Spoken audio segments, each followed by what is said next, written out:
जो सबसे पहला मोस्ट इम्पॉर्टेंट चैप्टर है, ये चैप्टर नंबर 5 है और इसका नाम है फाइनेंशियल, जो है इसका नाम है स्टेटमेंट है। और इसका शॉर्ट नेम यहाँ पर सब कहते हैं सीजीएस वाला चैप्टर। असली नाम जो होता है ना, वो वैसे भी किसी को पता नहीं होता। यहाँ पर मोस्टली आप पूछेंगे, वो पूछेगा भाई सीजीएस वाला चैप्टर करना है, तो सीजीएस का चैप्टर का पूरा नाम है कॉस्ट ऑफ गुड्स सोल्ड, ये नाम है। ठीक है, क्योंकि मोस्टली आपका जो चैप्टर है वो इसके इर्द गिर्द सारा ही मूव कर रहा है।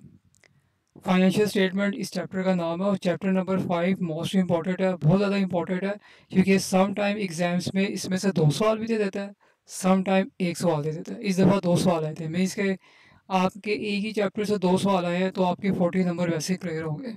40 नंबर वाला पास होता है ना। इस चैप्टर को आपने अच्छे तरीके से करना है, समझ समझ के करना है, और बहुत ज़्यादा आसान है। एक दफ़ा आपको समझ आ गई तो वो जो मर्ज़ी सवाल दे दे, इसका जो क्वेश्चन है वो ज़्यादातर बुक से ही आता है। ज़्यादा क्लियर है आपको? अब हम बात करते हैं कि फाइनेंशियल स्टेटमेंट भी क्या है। बहुत आसान है। जब भी किसी चीज़ को बनाते हैं या मैन्युफैक्चरिंग करते हैं, मैन्युफैक्चरिंग का मतलब है बनाना, करते हैं, वो 3 चीज़ों पर मुश्तमिल होती है। वो 3 चीज़ों पर मुश्तमिल होती है। ठीक है, ये आपने याद रखना है। आप जब भी कोई चीज़ बनाते हैं ना, वो 3 चीज़ें उसमें मस्ट है, क्योंकि हम कॉस्ट पढ़ेंगे तो आपको लाजमी नज़र आएगा। Number 1 material, number 2 labour,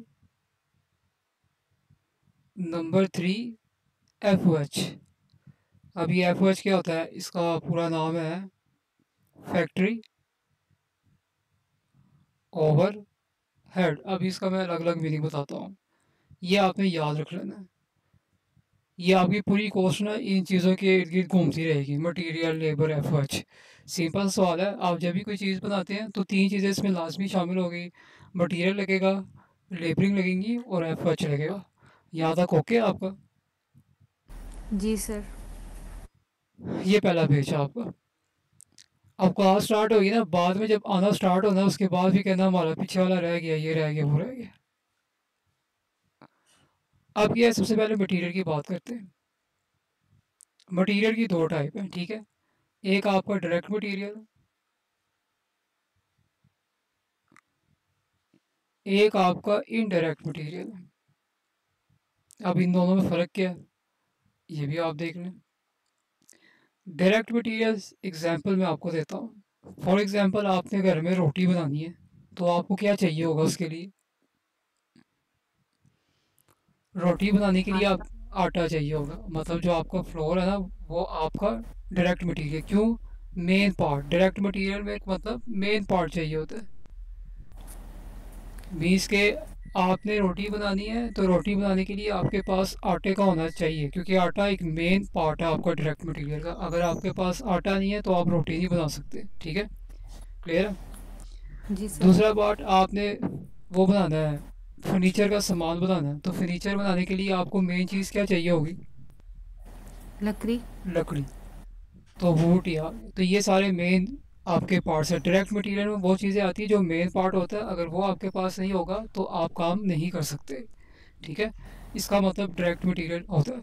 indirect material क्या करते हैं? जस्ट फॉर हेल्प, मदद करने के लिए होते हैं। ठीक है, अब आपने रोटी बनानी है, तो उसके लिए आपको आटा चाहिए। ठीक है, आटा आपने ले लिया। अब ऐसा तो नहीं है आपने बाज़ार से आटा ले लिया और आपने उसको उसके ऊपर रखा है तंदूर या तवे के ऊपर, तो रोटी बन गई। ऐसे तो नहीं है। क्या करना पड़ेगा आपको? क्या करना गंदम चाहिए। क्या करना पड़ेगा, बोले? पानी। हाँ जी, आपको चाहिए वाटर, आपको चाहिए सॉल्ट, बाज़ लोग इसके अंदर वो ऑयल वगैरह या घी डालते हैं, ये सब चीज़ें चाहिए आपको।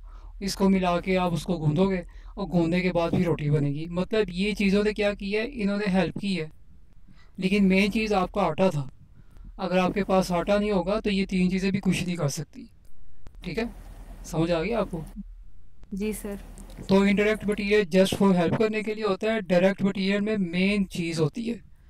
अब इसी तरह आपका वुड है, आपने फर्नीचर बनाना है, लकड़ियाँ तो आप ले आए हो, अब खाली लकड़ियाँ से तो फर्नीचर ही बनना। आपको हैम्बर चाहिए, आपको स्क्रू चाहिए, आपको गोंद चाहिए, आपको कलर अगर आपने ऊपर पॉलिश लगाना है, पेंट, वो सारा चाहिए। ये सारी चीज़ें क्या कर रही है, जस्ट हेल्प कर रही है, लेकिन मेरी मेन चीज़ तो लकड़ी है। ठीक है। अब आप पेपर देने के लिए गए हो, आपके पास पेपर देने के लिए मेन चीज़ क्या है, मुझे एग्ज़ाम्स में जाके पेपर देना है, मेरे पास मेन चीज़ क्या होनी चाहिए? पेन। पेन होना चाहिए। ठीक है, पेन मेन चीज़ है। अब आप जाके वहाँ इम्तिहानी सेंटर में बैठ गए हो, तो पेपर आपको मिलेगा, पेपर हेल्प कर रहा है उसके ऊपर लिखने के लिए, लेकिन मेन चीज़ पेन है।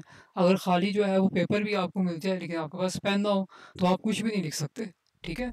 तो याद रखिए, मटेरियल के दो पार्ट्स होते हैं, एक डायरेक्ट मटेरियल होता है, एक इनडायरेक्ट मटेरियल होता है। डायरेक्ट मटेरियल मेन पार्ट्स होता है। मेन पार्ट का मतलब होता है अगर ये चीज़ आपके पास नहीं होगी आप कुछ नहीं कर सकते। ठीक है। इनडायरेक्ट मटेरियल सिर्फ हेल्प करते हैं, मदद करते हैं आपकी। क्लियर हो गया आपको? जी सर। तो डायरेक्ट मटेरियल के ये दो पार्ट्स हैं बस। उसके बाद नेक्स्ट आते हैं लेबर के ऊपर। लेबर की भी दो पार्ट्स होते हैं। ये मेन जो है ना, ये आपका इंट्रो है। अगर मैं डायरेक्ट आपको क्वेश्चन कराऊंगा आपको कभी भी समझ नहीं आएगी, वो आप इसी तरह कंफ्यूज होते रहोगे या रट्टा लगोगे कि यहाँ पे माइनस करना है प्लस करना है। जब आपको एक चीज़ की समझ आ गई है कि भाई इसमें ये मेन चीज़ें हैं, अब एग्जामिनर जो मर्जी आपको सवाल देते जाए आपको कोई फ़र्क नहीं पड़ेगा। एडवांस भी बिल्कुल ऐसे ही है। स्टार्टिंग में थोड़ा सा आप कंफ्यूज हो गए, लेकिन आहिस्ता आहिस्ता आप लोगों को समझ आना शुरू हो जाएगी कि भाई ये इधर से लेके जा रहा है, शेर इधर से दे रहा है, इधर से निकाल रहा है। तो ये आहिस्ता आहिस्ता आपको क्लियर हो जाता है। डायरेक्ट क्वेश्चन करवाने से कंफ्यूज हो गए, लेकिन जब कॉन्सेप्ट के साथ करोगे तो आप वहाँ पे जो मर्जी सवाल आए आप इजीली कर लोगे। ये भी बिल्कुल ऐसे ही है, न्यूमेरिकल सब्जेक्ट में कॉन्सेप्ट होते हैं, यहाँ तक कि जो आपके थ्योरी होते हैं उसमें भी अगर आपके कॉन्सेप्ट हो तो आप अपनी वर्डिंग में लिख सकते हो, कोई इशू नहीं है। लेबर के भी दो पार्ट्स होते हैं, एक आपका डायरेक्ट लेबर है और एक आपका इनडायरेक्ट लेबर है। ठीक है। अब सिंपल डायरेक्ट लेबर में क्या है, डायरेक्ट लेबर मतलब जो मैन्युफैक्चरिंग करते हैं, मेन पार्ट हुआ ना। अब फॉर एग्जांपल मैंने एक बिल्डिंग ले ली है, बिल्डिंग नहीं सॉरी, मैंने एक ज़मीन ली है, उसके ऊपर मैंने बिल्डिंग खड़ी करनी है। तो वो तो आपने तो ना काम करना है, वो तो आप लेबर हायर करोगे ना। तो लेबर जो मेन पर्सन है जो कि मैन्युफैक्चरिंग करेंगे आके उसको बनाएंगे। ठीक है। मेन पार्ट है। मैंने एक ज़मीन ली है और आप कह रहे हैं कि मैंने इसके ऊपर ना स्कूल या स्कूल की बिल्डिंग बनानी है, तो उसका काम कौन करेगा? लेबर वाले बंदों को आप हायर करोगे, लेबर वाले बंदे आएंगे वो उसके ऊपर सारी करेंगे मैन्युफैक्चरिंग। इसका मतलब है कि लेबर मेन पार्ट है आपका। क्लियर हो गया आपको? जी सर। अब बिल्डिंग तो बना ली आपने स्कूल को, अब वो खाली तो नहीं है ना, उसके लिए आपको बंदे चाहिए चलाने के लिए, मीन्स के अब उसको मैनेज करने के लिए आपको एक मैनेजमेंट के लिए बंदा चाहिए। ठीक है। अंदर अगर वो तो हिसाब किताब का काम करना है उसके लिए आपको अकाउंटेंट का बंदा हायर करना पड़ेगा। सफाई के लिए आपको स्वीपर बॉय चाहिए। अंदर अगर आपने खाने वाले का इंतज़ाम करना है उसके लिए कुक बॉय चाहिए। मीन्स के अगर मैं आपसे ये कह दूं कि आपने स्कूल खोल लिया है और उसमें सिर्फ एक बंदा है, तो क्या वो पूरे स्कूल को खुद हैंडल कर सकता है? नहीं। नहीं, उसको भी बंदे रखने पड़ेंगे। अब एक प्रिंसिपल है और उसने अब ऑफिस का वो काम देखेगा या वो क्लास में जाके सबको पढ़ाएगा, उसके लिए उसको टीचर हायर करने पड़ेंगे ताकि वो क्लास में हर सब्जेक्ट का अलग अलग टीचर पढ़ाए। अकाउंटेंट वाला बंदा अलहदा होगा। अब अगर इन केस अगर प्रिंसिपल को कोई काम पड़ गया उसकी जगह उससे सुपरवाइज़र रखा होगा। सफाई करने वाला बंदा और होगा, खाना पकाने वाला बंदा और होगा। तो ये क्या कर रहे हैं, ये जस्ट हेल्प कर रहे हैं। लेकिन बिल्डिंग को खड़ा करने के लिए मुझे मेन चाहिए लेबर। लेबर नहीं होंगे तो बिल्डिंग तो बनेगी नहीं आपकी। समझ आ गया आपको? जी सर। तो सिंपल यहाँ तक पार्ट है। यहाँ पर कोई कंफ्यूजन है तो मुझे बता दो। नहीं सर। तीसरा अब आपके पास है एफ ओ एच। ठीक है। जिसे कहते हैं फैक्ट्री ओवरहेड।